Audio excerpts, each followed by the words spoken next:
And nagulat kami kasi worth pala yung machine na binigay nila. Paluwas kami today dahil may nag-invite sa amin na coffee machine supplier para i-check yung ilo-launch nila na bagong coffee machine. So nandito na kami sa The 1228 sa may Quezon City. So ito mismo yung name ng store nila.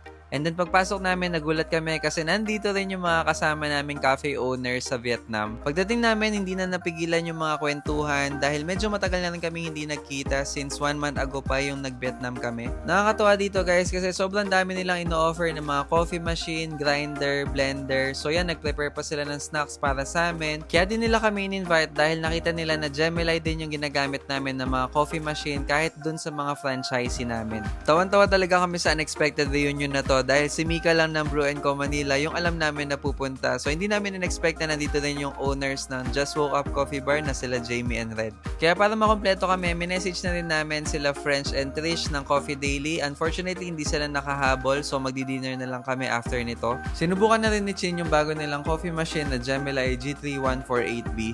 Meron din ako nakilalang ibang cafe owners and nakakatuwa sila kasi ramdam ko talaga na gusto nilang matuto kaya ang dami nilang tanong sa akin kung paano namin napalaki yung CHN Cafe brand namin. Chinek ko rin yung iba pa nilang mga coffee machine and grabe sobrang mura talaga ng presyo sa kanila guys pero quality yung mga machines. So ito na nga yung continuation ng pagsubok namin sa bago nilang ilo-launch na coffee machine. So ayan si Chin nag-try na ng latte art. So ako guys wala akong experience talaga sa pagtitimpla ng kape.